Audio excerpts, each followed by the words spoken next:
ជាទូទៅអ្វីៗទាំងអស់តែងតែកើតមានឡើងគឺត្រូវតែផ្សារភ្ជាប់រវាងហេតុនិងផលជានិច្ចគេតែងតែនិយាយថាបើមិនមានហេតុវាក៏មិនមានផលដែរនេះគឺជាសច្ចធម៌នៃធម្មជាតិទាំងអស់មានរឿងរ៉ាវខ្លះយើងក៏មិនអាចកំណត់ហេតុនិងផលឲ្យបានច្បាស់លាស់នោះដែរជាពិសេសគឺរឿងដែលមានការជាប់ពាក់ព័ន្ធជាមួយនឹងវិញ្ញាណនេះតែម្ដងគេជឿជាក់ថាមនុស្សស្លាប់ទៅគឺស្លាប់តែរូបកាយតែប៉ុណ្ណោះប៉ុន្តែវិញ្ញាណក៏នៅតែបន្តមានវត្តមានដដែលម្យ៉ាងទៀតមានរឿងរ៉ាវខ្លះយើងក៏មិនអាចនាំឲ្យនរណាម្នាក់មកជឿស្របតាមយើងបាននោះដែរព្រោះថាវាគឺជាសិទ្ធិនៃជំនឿរបស់បុគ្គលម្នាក់រឿងរ៉ាវដែលខ្ញុំនឹងលើកយកមកអធិប្បាយនៅពេលនេះគឺជារឿងរ៉ាវមួយដែលខ្ញុំបានចូលទៅជាចំណែកមួយនៅក្នុងហេតុការណ៍ទាំងនោះផងដែរ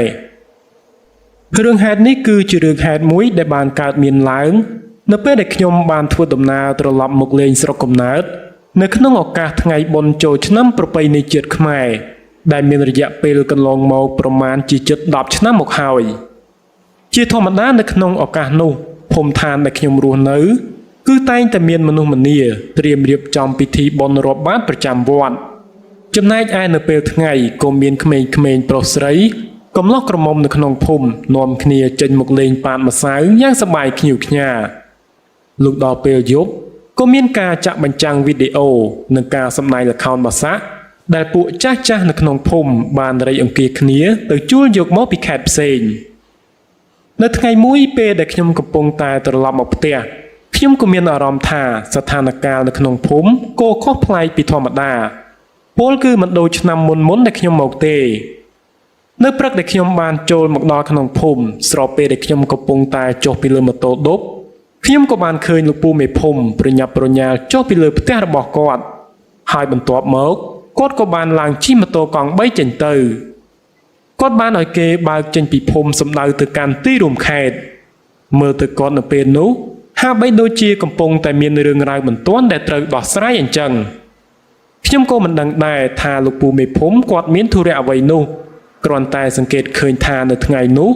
អ្នកភូមិរបស់ខ្ញុំមើលទៅពិតជាសស័កសស្រាំញាប់ដៃញាប់ជើងខុសប្លែកពីប្រក្រតីទាំងពួកក្មេងៗដែលធ្លាប់តែចេញមករត់លេងនៅតាមដងផ្លូវនៅក្នុងភូមិក៏ប្រែជាមិនឃើញមានដូចសមមួយដងនៅខណៈពេលដែលខ្ញុំកំពុងតែសញ្ជឹងគិតថាតើនៅក្នុងភូមិនៅពេលនេះមានរឿងអ្វីកើតឡើងទៅមួយសន្ទុះក្រោយមកខ្ញុំក៏បានឮសំឡេងយំសោកហាក់បីដូចជាមាននរណាម្នាក់ស្លាប់អញ្ចឹងគេបាននិយាយថាសំឡេងយំសោកនោះគឺបានឮចេញពីផ្ទះរបស់អាអេដែលត្រូវជាមិត្តភក្តិខ្ញុំតាំងពីពេលដែលពួកយើងនៅរៀនសាលាបឋមមកម្លេះហើយផ្ទះវាក៏មិនឆ្ងាយប៉ុន្មានដែរពីផ្ទះរបស់ខ្ញុំផ្ទះរបស់អាអេនៅពេលនោះគឺមានញាតិមិត្តបងប្អូននិងមនុស្សម្នាចាស់ទុំជាច្រើននៅក្នុងភូមិឈរនិយាយគ្នាត្រៀបត្រាពេញបរិវេណមុខផ្ទះដោយអត់ទ្រាំនឹងការចង់ដឹងចង់ឮបន្តទៅទៀតមិនបានខ្ញុំក៏បានដើរចូលទៅសួរលោកពូម្នាក់ដែលខ្ញុំបានស្គាល់ពូជេវតើគេធ្វើអីនឹងពូហើយមិនដឹងទេអីកាលពីអាទិត្យមុននាងច័ន្ទវាបានបាត់ខ្លួនពីផ្ទះម៉ែឪបងប្អូនវាតាមរកយ៉ាងណាក៏រកមិនឃើញដែរម៉ែរបស់វាយប់មួយថ្ងៃស្ទើរស្លាប់ស្ទើររស់ទៅហើយចំណែកឯពួកในភូមិក៏តាមរកដែរហើយអ្នកខ្លះទៀតក៏បានទៅរាយការណ៍នៅប៉ុស្តិ៍ប៉ូលីសទៀតផងតែមកដល់ពេលនេះទៅហើយមិនទាន់បានតម្រុយអីនៅឡើយទេ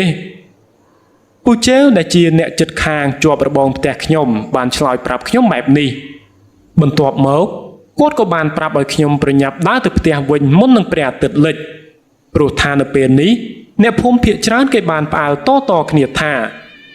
រាល់ពេលយប់ជ្រៅគេតែងតែឮសំឡេងមនុស្សស្រីយំធ្ងន់ធ្ងរសំឡេងនោះឮចេញពីបឹងនៅឯចុងភូមិចំណែកឯអ្នកខ្លះទៀតក៏បានប្រទះឃើញស្រមោលខ្មៅស្ទង់នៅម្ដុំនោះដែរតែនៅពេលដែលគេបញ្ចាំងពិលរកមើលក៏មិនឃើញមានអ្វីដែរខ្ញុំស្ដាប់ឮបែបនេះហើយក៏ចាប់ផ្ដើមមានអារម្មណ៍មិនសូវស្រួលព្រោះថាច័ន្ទគឺជាសង្សារចាស់របស់ខ្ញុំនេះឯងនាងបានបាត់ខ្លួនចេញពីផ្ទះហើយមិនដឹងថានាងទៅពួននៅឯណានោះទេដល់មកឮរឿងដែលពូជេវមកនិយាយដូចនេះទៀត គឺថាខ្ញុំមានអារម្មណ៍តក់ស្លុតឥតឧបមាខ្ញុំក៏ប្រញាប់ប្រញាល់ដើរចេញពីផ្ទះរបស់អេយ៉ាងលឿនដោយក្នុងគោលបំណងទៅសួរប៉ានិងម៉ែអំពីរឿងនេះក្រែងលោពួកគាត់បានដឹងអំពីព័ត៌មាននេះដែរអ្វីដែលឪពុកម្ដាយខ្ញុំបាននិយាយប្រាប់ក៏មិនខុសគ្នាពីការនិយាយប្រាប់របស់ពូជេវដែរបន្ទាប់មកខ្ញុំក៏បានទៅហៅមិត្តភ័ក្តិដទៃទៀតនៅក្នុងភូមិក្នុងនោះក៏មានអាអេផងដែរខ្ញុំចង់ហៅពួកវាមកអង្គុយផឹកនៅលើក្រែខាងក្រោយផ្ទះរបស់ខ្ញុំដើម្បីខ្ញុំមានឱកាសបានសាកសួរពួកវាអំពីហេតុការណ៍ដែលកំពុងតែកើតឡើងនៅក្នុងភូមិជាពិសេសគឺការបាត់ខ្លួនរបស់ច័ន្ទនេះតែម្ដងនៅយប់នោះកន្លែងផឹកស៊ីរបស់ពួកយើងគឺចាប់ផ្ដើមផឹកតាំងតែពីក្បាលល្ងាចការផឹកស៊ីក៏បានបន្តដល់យប់ជ្រៅរឿងរ៉ាវដែលយើងនិយាយគ្នានៅពេលនោះភាគច្រើនគឺជារឿងការងារនិងការសិក្សារបស់ពួកយើងហើយមិត្តភ័ក្តិខ្លះទៀតក៏នាំគ្នានិយាយអំពីរឿងរ៉ាវជីវិតរបស់មិត្តភ័ក្តិម្នាក់ៗបន្ទាប់ពីពួកយើងបានបែកគ្នាអស់រយៈពេលជាច្រើនឆ្នាំនៅគណៈពេលដែលយើងកំពុងតែផឹកស៊ីនៅយប់នោះខ្ញុំបានសង្កេតឃើញអាអេវាធ្វើខ្លួនខុសប្លែកពីគេទាំងអស់ទាំងដែលកាលពីមុនវាជាអ្នកចូលចិត្តផឹកស៊ីម្នាក់ដែរអាចនិយាយបានថាផឹកចាញ់គេងាប់ចោលតែម្ដងពេលវាផឹកម្ដងវាតែងតែមាត់លឺទៀតផងពួកម៉ាក់នៅក្នុងក្រុមបានដាក់រហស្សនាមឲ្យវាថាអាហ៊ីង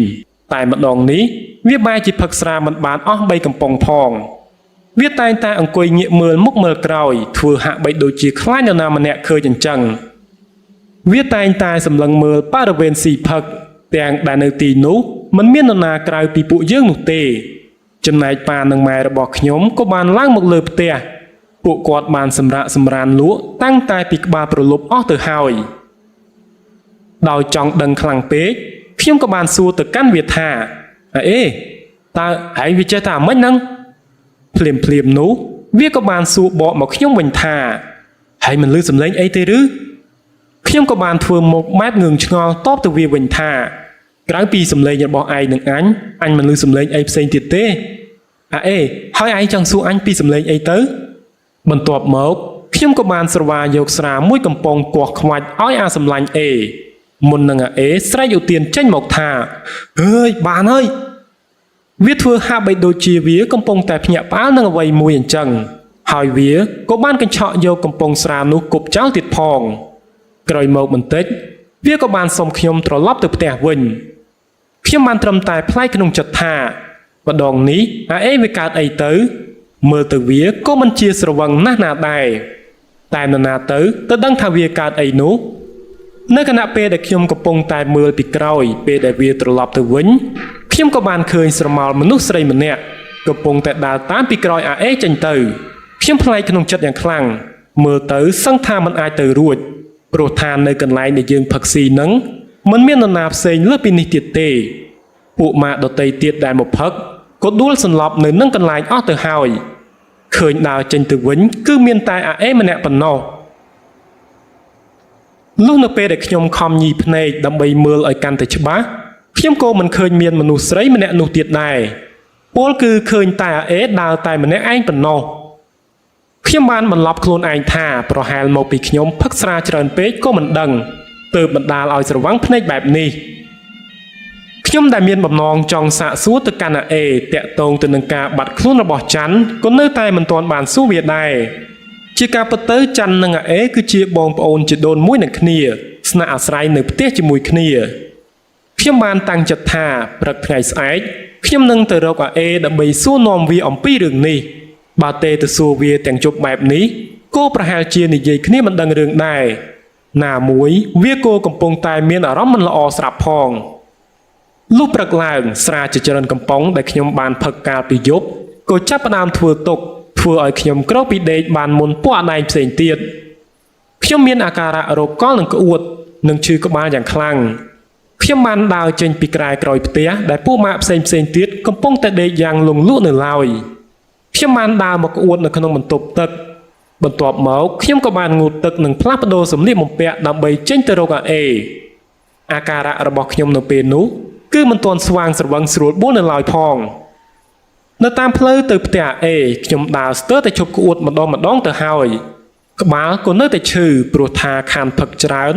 ដល់បានមកផឹកម្ដងអាចនិយាយបានថាម៉ាស៊ីនវាមិនទាន់រដាស់ត្រឹមត្រូវបានវិញតែមិនយូរប៉ុន្មានខ្ញុំក៏បានដើរមកដល់ផ្ទះរបស់អេដែលនៅផ្ទះវានៅពេលនោះបានបិទទ្វាររបងជាប់អស់ទៅហើយដែលមានលក្ខណៈខុសប្លែកកាលពីម្សិលមិញដែលផ្ទះរបស់វាសម្បូរទៅដោយមនុស្សម្នាចេញចូលនិយាយគ្នានៅគណៈពេលដែលខ្ញុំកំពុងតែរវល់តែងឿងឆ្ងល់អំពីរឿងដែលអ្នកផ្ទះរបស់អេបាត់ទៅណាអស់នោះដោយហេតុថានៅផ្ទះនោះជាផ្ទះធំគេរស់នៅបែបជាគ្រួសារធំសាច់ញាតិបងប្អូនក៏មានច្រើនគ្នានៅពេលដែលតាយាយរបស់អេបានទទួលអនិច្ចកម្មទៅអ៊ំ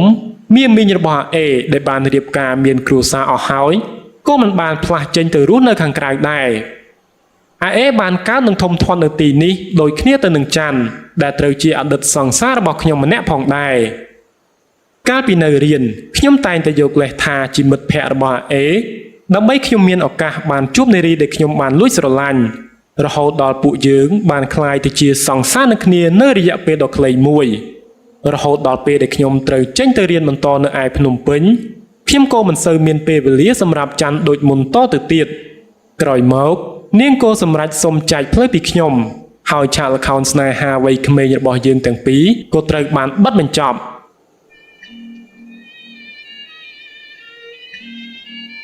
អេក្មួយទៅមកលេងស្រុកមែនទេក្មួយហើយនេះមករកអេមែនចូលសិនមកក្មួយសំឡេងរបស់មីងផនម្ដាយរបស់អេនិយាយមកកាន់ខ្ញុំគាត់បានដើរមកបើកទ្វាររបងមុខផ្ទះ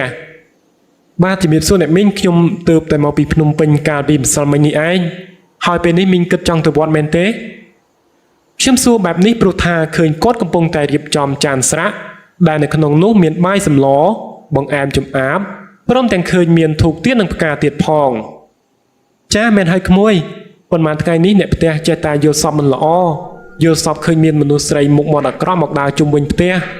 ហើយវាស្របពេលដែលច័ន្ទក្មួយរបស់មីងបានបាត់ខ្លួនជាច្រើនថ្ងៃផងដែរអ្នកផ្ទះក៏គិតថានឹងធ្វើបន់ខ្លះដើម្បីឲ្យរឿងរ៉ាវកាន់តែប្រសើរឡើងដើម្បីកុំឲ្យមានរឿងរ៉ាវអាក្រក់ចូលមកបៀតបៀនគ្រួសាររបស់យើងទៀតនេះអ្នកផ្ទះក៏ចេញទៅវត្តអស់ហើយនៅសល់តែមីងទេដែលនៅចាំអេដើម្បីឲ្យវាបានទៅជាមួយនឹងមីងតែទោះបីជាមីងខំដាស់វាយ៉ាងណាក៏វាមិនព្រមងើបទាល់តែសោះមីងផនគាត់បាននិយាយនឹងរអ៊ូរទាំបែបនេះចំណែកឯខ្ញុំវិញបានត្រឹមតែអង្គុយស្ងៀមដោយគិតថាខ្ញុំអាចជាដើមហេតុដែលធ្វើឲ្យអេដេកមិនព្រមងើបព្រោះថាកាលពីល្ងាចខ្ញុំបានបបួលវាផឹករហូតដាក់ជ្រុលដល់ពេលយប់ជ្រៅតែរឿងនេះប្រហែលជាមីងផនគាត់មិនដឹងនោះទេណាហើយអេវាមិនព្រមងើបក៏ស្រេចទៅវាទៅមីងគិតរកទៅវត្តសិនហើយណាក្មួយនៅលេងទីនេះសិនហើយណាមីងផនបានញញឹមនិយាយមកកាន់ខ្ញុំបែបនេះបាទមីងធ្វើដំណើរស្រួលបួលណាខ្ញុំនិយាយតបទៅគាត់ហើយដើរជូនគាត់ចេញទៅខាងក្រៅរបងក្រោយមកខ្ញុំក៏បានដើរឡើងមកលើផ្ទះដោយហេតុថាខ្ញុំឧស្សាហ៍មកលេងផ្ទះរបស់វាជាញឹកញាប់ទើបធ្វើឲ្យខ្ញុំដឹងថាបន្ទប់គេងរបស់អេនៅកន្លែងណាប៉ុន្តែនៅខណៈពេលដែលខ្ញុំមិនទាន់ទាំងបានទៅគោះទ្វារបន្ទប់វាផងខ្ញុំបានឮសំឡេងអាសម្លាញ់ចេញមកខាងក្រៅបន្ទប់ហាក់បីដូចជាវាកំពុងតែឆ្លោះប្រកែកជាមួយនឹងនរណាមិនដឹងទេអញប្រាប់ឲ្យចេញទៅហងទៅណាក៏ទៅឈប់មករញ៉េរញ៉ៃជាមួយនឹងអញទៀតអេបានស្រែកបែបនេះលាយឡំជាមួយនឹងសំឡេងគប់របស់អ្វីម្យ៉ាងលាន់ឮសូរផងផាំងពេញបន្ទប់ខ្ញុំក៏បានគោះទ្វារសួរវាមុននឹងរឿងរ៉ាវទាំងអស់អាចคล้ายទៅជាធនធ្ងរលើសនេះទៅទៀតអេហើយមានរឿងជាមួយនរណាគេនងមានរឿងអីត្រូវនិយាយគ្នាសិនណាបើសិនជាវាកំពុងតែនិយាយទូរស័ព្ទឆ្លោះគ្នាជាមួយអ្នកផ្សេងដោយដែលម្ដាយវាទើបតែប្រាប់ថាអ្នកផ្ទះចេញទៅវត្តអស់ហើយនោះពិតជាមិនអីទេប៉ុន្តែដោយទម្លាប់របស់មិត្តភក្តិខ្ញុំម្នាក់នេះដែលពេលខ្លះវាតែងតែលួចនាំមនុស្សស្រីមកគេងនៅផ្ទះទើបធ្វើឲ្យខ្ញុំពិបាកទុកចិត្តថាมันមានការឆ្លោះគ្នាវាយតប់គ្នានៅក្នុងបន្ទប់នៅទីបំផុតអេក៏បានបើកទ្វារចេញមកខាងក្រៅដោយសភាពហាក់បីដូចជាមិនបានដេកទាល់តែសោះកាលពីយប់មិញនៅក្នុងបន្ទប់មានរបស់របរប្រដាប់ប្រដារាយប៉ាយពេញក្តារននីផ្ទះហើយក៏មិនឃើញមាននរណានៅក្នុងបន្ទប់នោះទៀតឡើយខ្ញុំក៏បាននឹកផ្លែកក្នុងចិត្តថាមុននេះអេវាមានរឿងរ៉ាវឆ្លោះគ្នាជាមួយនរណានៅក្នុងបន្ទប់ហេតុអីបានបន្ទប់ឯងរញ៉េរញ៉ៃម្ល៉េះហ៎ហើយមុននេះឯងនិយាយជាមួយនរណាដែរ ដោយងឿងឆ្ងល់ខ្លាំងពេកខ្ញុំក៏បានសួរវាបែបនេះអញនិយាយជាមួយសង្សារចាស់របស់អញឃើញវាចូលមកអញមិនសប្បាយចិត្តទើបនិយាយដេញឲ្យវាចេញទៅវិញទៅបន្ទាប់ពីឆ្លើយនឹងសំណួររបស់ខ្ញុំហើយអាអេបានដើរប្រមូលរបស់របរទុកដាក់តាមកន្លែងដើមវិញបន្ទាប់មកវាក៏បានងាកមើលមកកាន់ខ្ញុំហើយមករកអញមានការអីទៀតមែនកុំប្រាប់ថាមកបបួលអញទៅផឹកនៅផ្ទះឯងទៀតនោះអញមិនទៅទៀតទេវើយផ្ទះឯងមុខច្រើនណាស់អាអេបានលើកដៃឲ្យខ្ញុំមើលវាបានបង្ហាញពីស្នាមកន្ទួលមុខខំដែលកៅភ្នែកខ្ញុំក៏បានងាកទៅឃើញស្នាមមួយយ៉ាងឆ្នោតវែងនៅលើខ្នងដៃខាងស្ដាំរបស់វាអញមិនមែនមកហៅឯងទៅផឹកទៀតទេអញមកនេះចង់សួរនាំឯងអំពីរឿងច័ន្ទហើយដៃរបស់ឯងវាទៅត្រូវនឹងអីមកបានមានស្នាមរយៈវែងម្ល៉េះអាអេក៏បានប្រែទឹកមុខភ្លាមក្រោយពីស្ដាប់ឮខ្ញុំសួរអំពីរឿងប្អូនស្រីជីដូនមួយរបស់វាបាននាំខ្ញុំចុះមកអង្គុយលេងនៅនឹងបង់ក្រោមផ្ទះឯងមិនបាញ់មកចាប់អារម្មណ៍អីនឹងអញទេឯងមកនេះព្រោះតែចង់ដឹងពីប្អូនស្រីអញមែនទេលឺវានិយាយដូចនេះខ្ញុំក៏បានងក់ក្បាលហើយនិយាយឲ្យវាស្ដាប់ពីរឿងរ៉ាវដែលពូជើបាននិយាយប្រាប់ខ្ញុំច័ន្ទនាងបានបាត់ខ្លួនតាំងតែពីសប្តាហ៍មុនមកម្ល៉េះមិនមាននរណាម្នាក់ដឹងថានាងចេញទៅទីណានោះទេដឹងត្រឹមថានាងបានយកខោអាវសម្លៀកបំពាក់ទូរស័ព្ទនិងលុយមួយចំនួនចេញទៅដល់គេព្យាយាមទេសួរក៏មិនដែលមាននរណាទេចូលបានដែរពេលនេះអ្នកផ្ទះអញបានទៅរាយការណ៍ប្រាប់សមត្ថកិច្ចឲ្យជួយតាមរកនាងហើយលោកពូមេភូមិក៏ទើបតែមកប្រាប់ព័ត៌មានថាមានប៉ូលីសគេបានប្រទះឃើញមនុស្សស្រីម្នាក់មានមុខមាត់ស្តៀងគ្នាទៅនឹងច័ន្ទនៅឯម្ដុំផ្សារដល់ពេលទៅជួបក៏មិនមែននាងដែរអាអេអធិប្បាយឲ្យខ្ញុំស្ដាប់បែបនេះពាក្យពេចន៍ដែលអាអេបាននិយាយបានធ្វើឲ្យខ្ញុំយល់យ៉ាងច្បាស់អំពីមូលហេតុដែលកាលពីម្សិលមិញលោកពូមេភូមិប្រញាប់ប្រញាល់ធ្វើដំណើរទៅកាន់ទីរួមខេត្តហើយឯងមានបានទេទៅសួរមិត្តភ័ក្តិរបស់ច័ន្ទខ្លះទេក្រែងលោនាងទៅលេងផ្ទះមិត្តភ័ក្តិរបស់នាងអញ្ចឹងទៅណាខ្ញុំក៏បានព្យាយាមគិតក្នុងផ្លូវល្អគិតថានឹងមិនមានរឿងរ៉ាវអាក្រក់ណាមួយកើតឡើងចំពោះរូបច័ន្ទឡើយប៉ុន្តែអាអេបានប្រាប់ខ្ញុំថាអ្នកផ្ទះវាបានទេទៅរកនិងទៅសាកសួរមិត្តភ័ក្តិរបស់ច័ន្ទតែក៏គ្មាននរណាម្នាក់បានឃើញនាងនោះដែរអាអេបានបន្តនិយាយថាអញបានធ្វើគ្រប់សពអស់ហើយតែនៅតែមិនមានអ្វីគួរឲ្យសង្ឃឹមបាននោះទេនៅឡើយមានរឿងមួយដែលអញមិនទាន់ធ្វើហើយអញតែងតែសង្ស័យរហូតមកខ្ញុំក៏បានសួរបញ្ជាក់វាថារឿងស្អីទៅហ៎ខ្ញុំសួរបែបនេះចប់អាអេបានងាកទៅមើលខាងផ្ទះរបស់ពូជេនដែលនៅជាប់ផ្ទះរបស់វាទឹកមុខរបស់វានៅពេលនោះគឺមិនសូវស្រួលឡើយវាក៏បានធ្វើឲ្យខ្ញុំមានការព្រួយបារម្ភយ៉ាងខ្លាំងហើយក្នុងចិត្តរបស់ខ្ញុំក៏ចេះតែចង់ដឹងចង់ឮបន្តទៅទៀតខ្ញុំក៏មិនដឹងដែរថាការបាត់ខ្លួនរបស់ច័ន្ទមានការជាប់ពាក់ព័ន្ធអ្វីជាមួយនឹងពូជេនខ្ញុំគ្រាន់តែដឹងថាពូជេនជាមនុស្សម្នាក់ដែលមិនសូវចេះមាត់ចេះកជាមួយនឹងអ្នកដទៃក្រោយពេលដែលប្រពន្ធរបស់គាត់បានស្លាប់អ្នកភូមិមួយចំនួនក៏បានល្បីថាពូជេនជាអ្នកធាក់ប្រពន្ធធ្លាក់ពីលើផ្ទះតែពូជេនបានផ្ដល់ចម្លើយទៅកាន់ប៉ូលីសថាប្រពន្ធរបស់គាត់ធ្លាក់ពីលើផ្ទះដោយខ្លួនឯងទេប៉ូលីសក៏បានជឿនៅចម្លើយសារភាពរបស់គាត់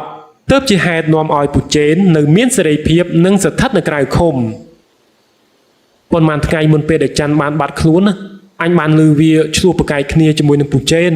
ដល់ពេលអញទៅសួរថាមានរឿងអីកើតឡើងវាមិនបានប្រាប់អញឡើយក្រោយមកអញចេះតែឃើញពូជេនលួចមើលមកខាងផ្ទះអញជាប្រចាំពេលខ្លះគាត់ក៏យករបស់មកឲ្យផ្ទះអញដើម្បីសម្លឹងរកមើលច័ន្ទអញក៏ធ្លាប់ដាស់តឿនឲ្យច័ន្ទប្រុងប្រយ័ត្នខ្លួនដែរតែដោយតែឯងដឹងអញ្ចឹងថាប្អូនអញម្នាក់នេះវាក្បាលរឿងប៉ុណ្ណានិយាយស្ដីអ្វីក៏វាមិនស្ដាប់យើងដែរអាអេបាននិយាយបន្ថែមបែបនេះរឿងចរិតរបស់ច័ន្ទនឹងខ្ញុំក៏ដឹងច្បាស់ព្រោះថានាងធ្លាប់ជាសង្សាររបស់ខ្ញុំនាងពិតជារឿងរូបដូចអាអេប្រាប់មកអញ្ចឹងមែនបើនាងគិតចង់ធ្វើអ្វីមួយហើយនាងប្រកាសជាធ្វើឲ្យទាល់តែបានតែរឿងគ្រប់យ៉ាងដែលអាអេបាននិយាយប្រាប់ខ្ញុំនេះខ្ញុំក៏មិនសូវជាតក់ស្លុតដូចរឿងចុងក្រោយដែលវាបាននិយាយដែរវាបាននិយាយថាក្រោយពេលដែលច័ន្ទបាត់ខ្លួនបានប្រហែលថ្ងៃអញមានអារម្មណ៍ថាដូចជាមានសម្លេងរបស់មនុស្សស្រីម្នាក់ឮចេញពីផ្ទះរបស់ពូជេននឹងតែអញក៏មិនសូវច្បាស់ប្រហែលដែរអាចថាពេលនោះអញស្ដាប់ច្រឡំឬក៏យ៉ាងណាក៏អញមិនដឹងដែរព្រោះពេលនោះជាពេលដែលអញបានចុះមកបន្ទប់ទឹកនៅពេលពាក់កណ្ដាលយប់ដល់ពេលអញព្យាយាមស្ដាប់ម្ដងទៀតក៏មិនឮសម្លេងអ្វីទៀតដែរអញក៏មិនដឹងថាមានរឿងអីកើតឡើងទៀតដែរ ព្រោះថាតាំងពីពេលដែលប្រពន្ធពូជេនស្លាប់ទៅពូជេនគាត់មិនទាន់មានប្រពន្ធឯណាទៀតដែរគឺគាត់រស់នៅតែម្នាក់ឯងទេតាមដែលខ្ញុំដឹងកន្លងមកពូជេនគាត់រស់នៅបែបជាមនុស្សពោះម៉ាយលុះដល់ពេលដែលលឺអាអេវាបាននិយាយថា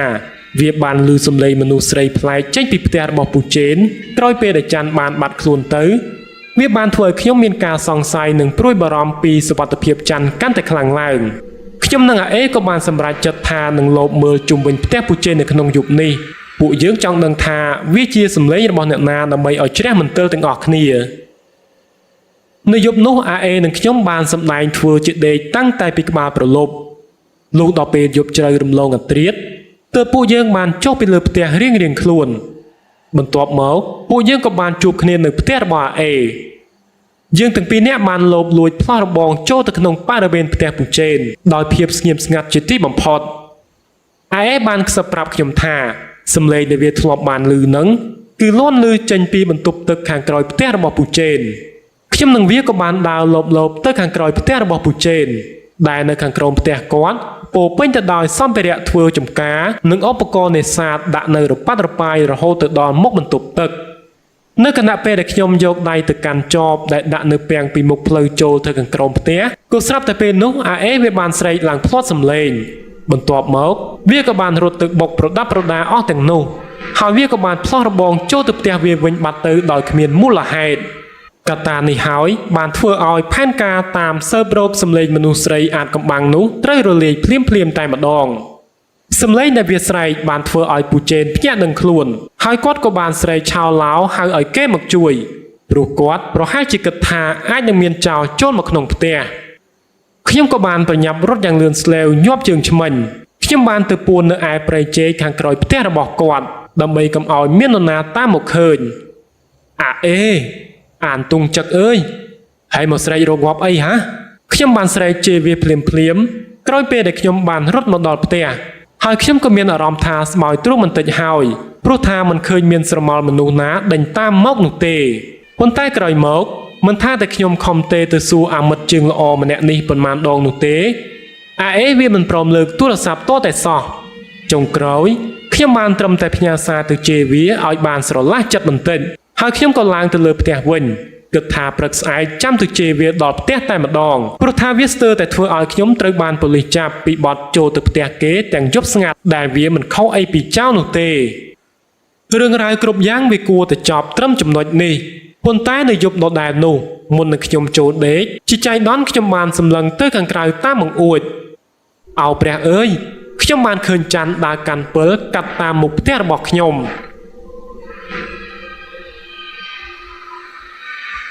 ដោយសារតែសេចក្តីរំភើបដែលបានជួបនឹងនាងម្ដងទៀតខ្ញុំក៏ប្រញាប់រត់ចុះពីលើផ្ទះហើយរត់តាមនាងទៅប៉ុន្តែបើទោះបីជាខ្ញុំខំរត់យ៉ាងលឿនយ៉ាងណាក៏ដោយខ្ញុំតាមនាងមិនទាន់ទាល់តែសោះមួយសន្ទុះក្រោយមកខ្ញុំក៏បានរត់រហូតមកដល់ផ្លូវលំចូលទៅកាន់បឹងជ្រៅនៅឯចុងភូមិ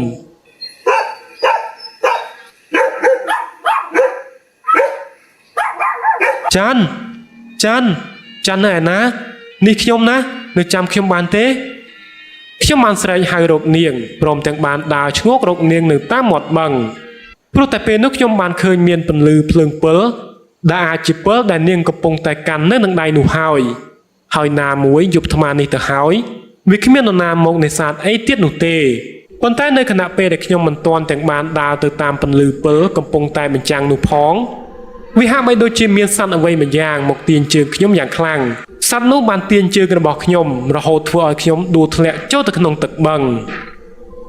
ងដ៏សែនជ្រៅបានហូរចូលមាត់និងច្រមុះរបស់ខ្ញុំនៅពេលដែលខ្ញុំខំប្រឹងស្រែកហៅឲ្យគេឯងចូលមកជួយ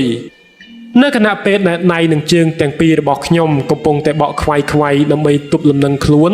ដើម្បីកុំឲ្យកាន់តែធ្លាក់ចូលទៅកាន់ទីកន្លែងទឹកជ្រៅក្រោមបរិយាកាសដ៏ងងឹតសូន្យសងក៏ស្រាប់តែមានរឿងមួយដែលធ្វើឲ្យបេះដូងខ្ញុំស្ទើរតែគាំងនោះគឺសាកសពរបស់ច័ន្ទបានអណ្ដែតមកប៉ះនឹងខ្លួនរបស់ខ្ញុំជួយផងខ្មោចលងខ្ញុំបានស្រែកភ្លាត់សំឡេងដោយអារម្មណ៍តក់ស្លុតហើយនៅពេលនោះខ្ញុំក៏បានយកដៃរុញសាកសពរបស់ច័ន្ទចេញឲ្យឆ្ងាយពីខ្លួនរបស់ខ្ញុំក៏បានខិតខំប្រមូលស្មារតីប្រញាប់រត់មកខាងវិញនេះគឺជាការចងចាំចុងក្រោយបំផុតចំពោះស្ថានភាពនៅយប់នោះ បន្ទាប់មកខ្ញុំក៏បានដួលសន្លប់បាត់ស្មារតីទៅ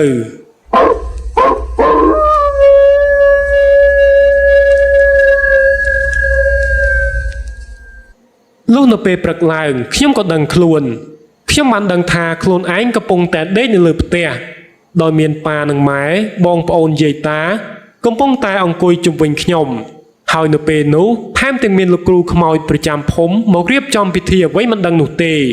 បន្ទាប់មកអ្នកគ្រប់គ្នានោះក៏បានសួរនាំអំពីអាការៈរបស់ខ្ញុំរហូតធ្វើឲ្យខ្ញុំមិនដឹងថាគួរឆ្លើយសំណួររបស់អ្នកណាមុនឡើយព្រោះថានៅពេលនោះប្រលឹងប្រលាត់មិនទាន់ចូលខ្លួនអស់វិញនៅឡើយទេខ្ញុំមិនដឹងថាកាលពីយប់មិញមានរឿងរ៉ាវអ្វីខ្លះបានកើតឡើងចំពោះរូបខ្ញុំហើយខ្ញុំមកដល់ផ្ទះវិញដោយរបៀបណានោះខ្ញុំក៏មិនដឹងដែរលោកពូមេភូមិបានប្រាប់ឲ្យអ្នកទាំងអស់គ្នាស្ងាត់ស្ងៀមហើយនឹងឲ្យគេរកបាយរកទឹកមកឲ្យខ្ញុំញ៉ាំបន្ទាប់មកគាត់ក៏មានប្រសាសន៍ប្រាប់ថាកាលពីព្រឹកមិញនេះមានមនុស្សទៅប្រទះឃើញខ្ញុំដេកសន្លប់នៅក្បែរសាកសពរបស់ច័ន្ទនៅឯមាត់បឹងហើយនេះពិតជាសោយមែនទែនហើយខ្មោចនឹងច័ន្ទវាប្រកាសជាចង់នាំឯងឲ្យទៅឃើញសាកសពរបស់វានឹងណាព្រោះថាដើម្បីឲ្យឯងនាំយករឿងនេះមកប្រាប់សាច់ញាតិវាឲ្យមកយកសាកសពវាទៅធ្វើបុណ្យផងលោកពូមេភូមិនិយាយដោយទឹកមុខស្ងួតស្របគ្នាដែលអ្នកភូមិធ្លាប់ល្បីថាពួកគាត់តែងតែឮសំឡេងមនុស្សស្រីយំសោកនិងមានខ្មោចលងនៅម្ដុំបឹងជ្រៅនៅឯចុងភូមិ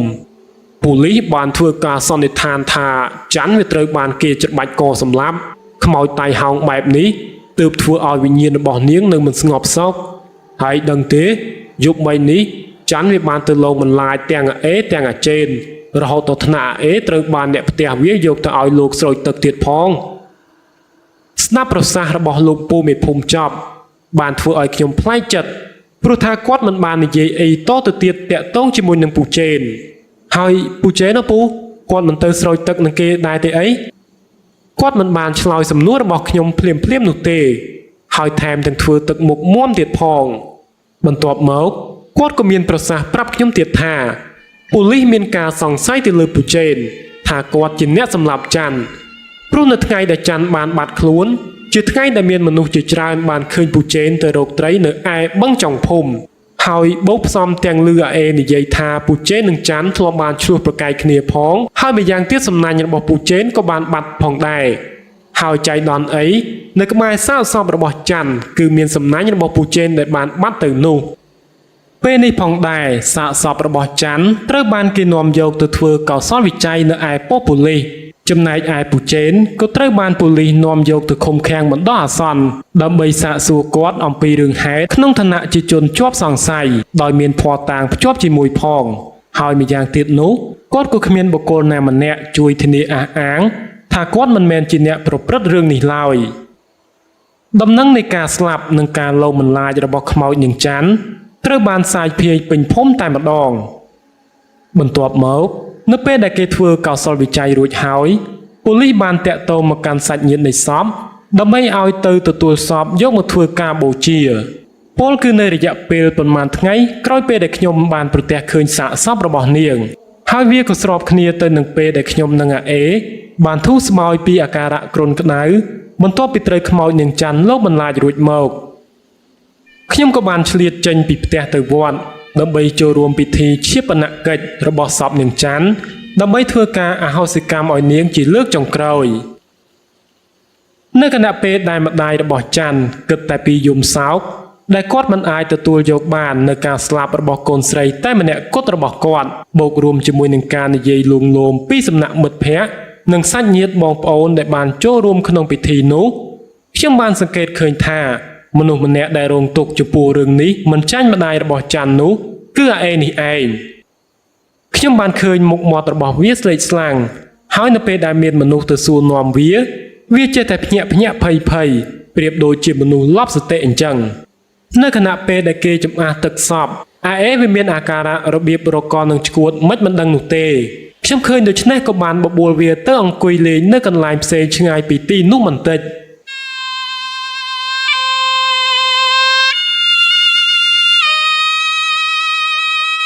នៅយប់ដែលគេសូត្រអភិធម្មសពរបស់ច័ន្ទដំបូងវាដំណើរការទៅយ៉ាងរលូនដោយមានការជួយគ្នាពីសំណាក់បងប្អូនអ្នកភូមិដែលពួកគាត់ស្ម័គ្រចិត្តមកជួយក្នុងពិធីបុណ្យសពរបស់ច័ន្ទ ព្រោះតែក្តីអាណិតនិងក្តីស្រឡាញ់មកលើរូបនាងហើយនឹងចង់បញ្ជូនវិញ្ញាណរបស់នាងឲ្យទៅកាន់ទីសុគតិភពលុះនៅពេលដែលព្រះសង្ឃសូត្រចប់លោកក៏និមន្តត្រឡប់ទៅវត្តវិញដែលនៅមិនឆ្ងាយពីទីនោះប៉ុន្មានឡើយអ្នកភូមិភាគច្រើនក៏បានទៅលាគ្រួសារសពហើយត្រឡប់មកកាន់លំនៅឋានរៀងៗខ្លួនវិញដោយនៅសល់តែពួកពូដែលស្រវឹងស្រានិងអ្នកលេងបៀតែប៉ុណ្ណោះដែលមិនទាន់ទៅណាគិតថានឹងនៅយាមខ្មោចដើម្បីប្រើប្រាស់ទីនោះជាកន្លែងលេងបៀភ្នាល់លុយដោយសុវត្ថិភាពនៅគណៈពេលដែលសាច់ញាតិសពកំពុងតែរៀបចំប្រដាប់ប្រដាចានឆ្នាំងដើម្បីទទួលបបរភ្ញៀវដែលមកចូលរួមនៅព្រឹកថ្ងៃស្អែកភ្លាមនោះម្ដាយរបស់ច័ន្ទក៏ស្រាប់តែខ្យល់បាត់មាត់ឈឹងឃើញដូចនេះបងប្អូនគាត់ក៏បានត្រកងគាត់មកដាក់អង្គុយនៅលើកៅអីខ្លះចាប់ខ្យល់និងរកប្រេងខ្យល់មកឲ្យគាត់មួយស្របក់ក្រោយមកបន្តិចម្ដាយរបស់ច័ន្ទក៏ចាប់ផ្ដើមដឹងខ្លួនឡើងវិញហើយគាត់ក៏បានសម្លឹងមើលអ្នកគ្រប់គ្នាដែលកំពុងតែអង្គុយនិងឈរជុំវិញខ្លួនគាត់ដោយខ្សែភ្នែកខុសប្លែកពីធម្មតាគាត់បានស្ទុះសម្លឹងមើលមកកាន់អាអេដែលកំពុងតែឈរមើលគាត់ដោយក្តីព្រួយបារម្ភគាត់បានស្ទុះទាំងកំរោលទៅវាយអាអេស្របពេលដែលអ្នកគ្រប់គ្នាបានត្រឹមតែសម្លឹងមើលដោយភាពងឿងឆ្ងល់ចំណែកអាអេបានត្រឹមតែស្រែកហៅឲ្យគេចូលមកជួយហើយខំប្រឹងយកដៃបាំងការពារខ្លួនមិនឲ្យម្ដាយមីងរបស់វាវាយត្រូវល្មមដល់ពេលដែលពួកខ្ញុំតាំងស្មារតីបានអាអេត្រូវបានមីងវាវាយឡើងពោះក្បាលអស់ទៅហើយខ្ញុំបានសង្កេតឃើញថាកៅភ្នែករបស់មីងអាអេដែលត្រូវជាម្ដាយរបស់ច័ន្ទនៅពេលនោះក្រហមស្ទើរតែចេញឈាមទៅហើយបានហើយមីងឈប់ឲ្យអាអេទៀតទៅប៉ុននេះវាក៏ដឹងខ្លួនខុសហើយមីងខ្ញុំបានខំនិយាយអង្វរកម្ដាយច័ន្ទបែបនេះព្រោះថាប្រហែលជាគាត់អាចជាខឹងនឹងរឿងហេតុដែលច័ន្ទត្រូវបានស្លាប់ដោយសារតែអាអេមិនបានជួយមើលថែរក្សានាងឲ្យបានល្អក៏ថាបានប៉ុន្តែអ្វីដែលគួរឲ្យភ្ញាក់ផ្អើលជាងនេះទៅទៀតនោះគឺថាមានមនុស្សប្រុសមាតធំប្រមាណជា 3-4 នាក់ដែលបាននាំគ្នាចូលមកជួយរាំងផ្លូវមិនឲ្យម្ដាយច័ន្ទចូលមកវាយធ្វើបាបអាអេបែរជាមិនអាចទប់ទល់បានជាមួយនឹងមនុស្សស្រីវ័យកណ្ដាលម្នាក់នេះបានចំណែកខ្ញុំក៏បានយកខ្លួនទៅពាំងមុខអាអេតែក៏ត្រូវគាត់រុញខ្ទាតទៅម្ខាងកុំមករញ៉េរញ៉ៃម្ដាយច័ន្ទបានស្រែកកំហោកព្រមទាំងស្ទុះវឹងទៅច្របាច់កអាអេរហូតដល់វាដួលទៅនឹងដី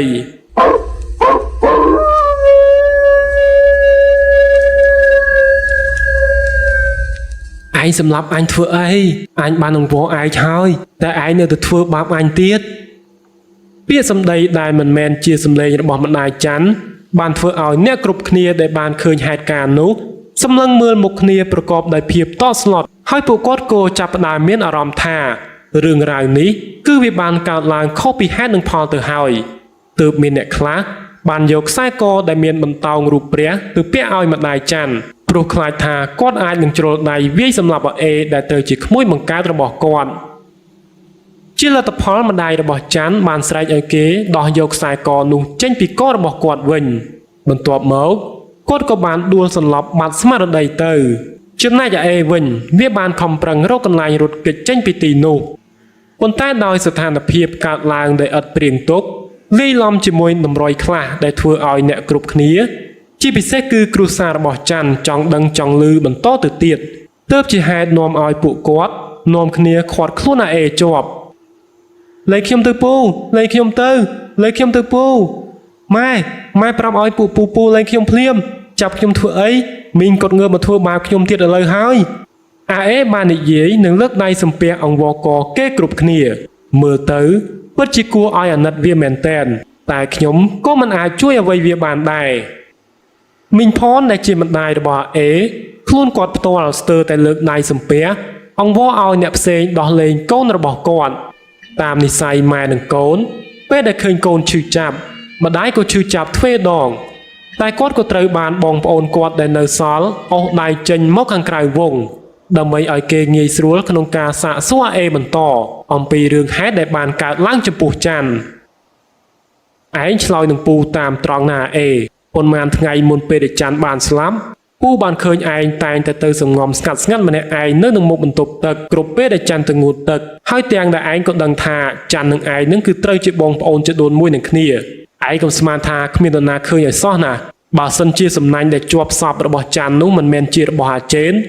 ពូថាឯងនេះគឺជាមនុស្សដែលគួរឲ្យសង្ស័យជាងគេទៅទៀតពូរបស់អេនិយាយចេញមកបែបនេះដោយហៅថាគាត់រស់នៅក្រោមដំបូលផ្ទះជាមួយនឹងអេនឹងច័ន្ទរហូតមកទើបគាត់ក៏អាចដឹងនៅចរិតលក្ខណៈរបស់អេបានខ្លះដែរសំណួរដែលគាត់បានសួរទៅកាន់អេជាសំណួរមួយដែលអ្នកគ្រប់គ្នាស្ដាប់ឮហើយនៅត្រឹងស្ងៀមដោយភាពចង់ដឹងចង់ឮបន្តទៅទៀតនៅគ្រានោះដែរមីងផនក៏បានប្រញាប់ចេញមកតវ៉ាជាមួយនឹងប្អូនប្រុសរបស់គាត់ដោយយោងថាពូរបស់អេម្នាក់នេះអាចជាខូចសតិទៅហើយទើបមកមួលបង្កាច់ក្មួយខ្លួនឯងយ៉ាងដូចនេះ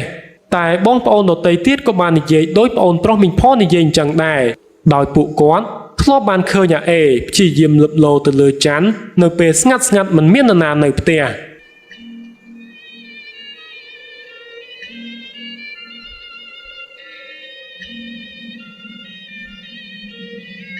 មិនហើយឯងអាចនិយាយប្រាប់ពូបាននៅ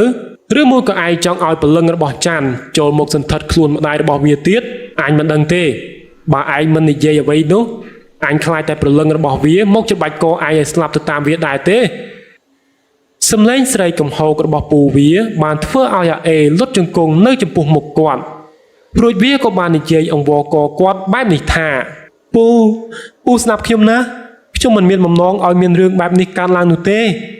អេបានស្រក់ទឹកភ្នែកយំខ្សឹកសួលមុននឹងបន្តនិយាយទៀតថាយប់នោះខ្ញុំស្រវឹងខ្លាំងពេលខ្ញុំត្រឡប់មកផ្ទះវិញក៏បានឃើញច័ន្ទកំពុងតែចងពងរៀបនឹងងូតទឹកល្មម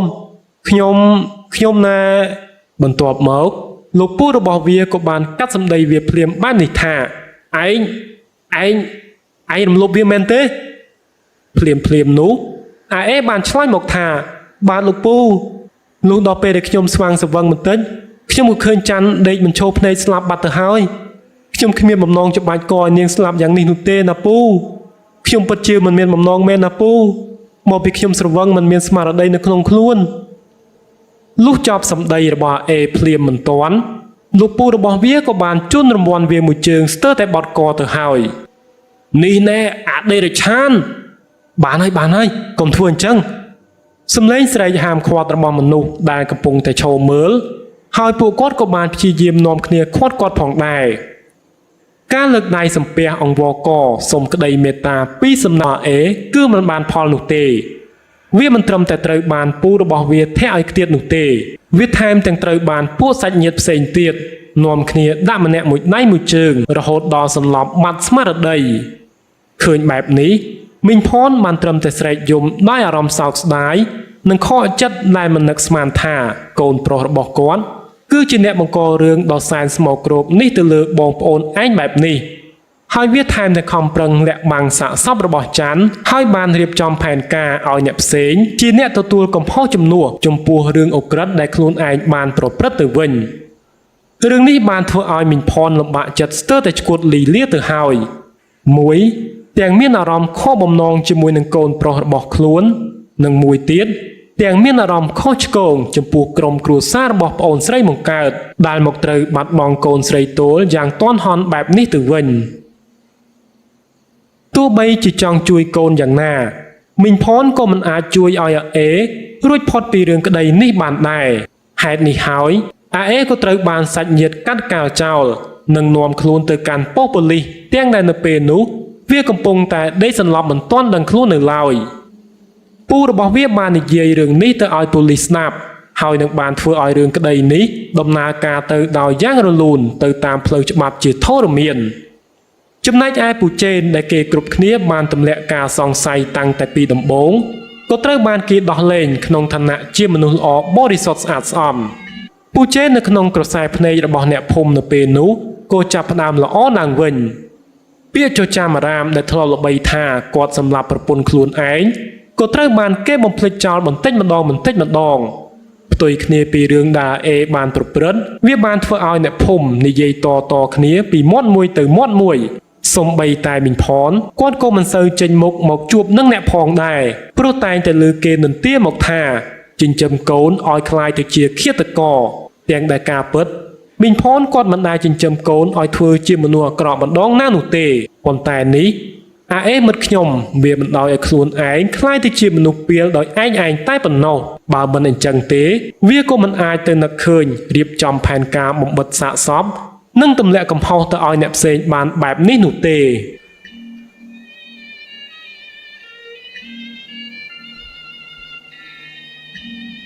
សប្តាហ៍ថ្ងៃនេះរឿងមួយដែលខ្ញុំតែងតែធ្វើសម្រាប់ច័ន្ទបានហើយតែងតែធ្វើជាប្រចាំក៏មានតែការធ្វើបុណ្យដាក់បាតបន្តិចបន្តួចដើម្បីឧទ្ទិសកុសលផលបុណ្យជូនទៅដល់ដួងវិញ្ញាណក្ខន្ធរបស់នាងបើសិនជាមានជាតិក្រោយពិតសូមបួងសួងឲ្យនាងកើតមកកុំឲ្យជួបប្រទះនៅរឿងអកុសលបែបនេះទៀតមានកតេធម៌មួយបានលើកឡើងថាសត្វលោកទាំងអស់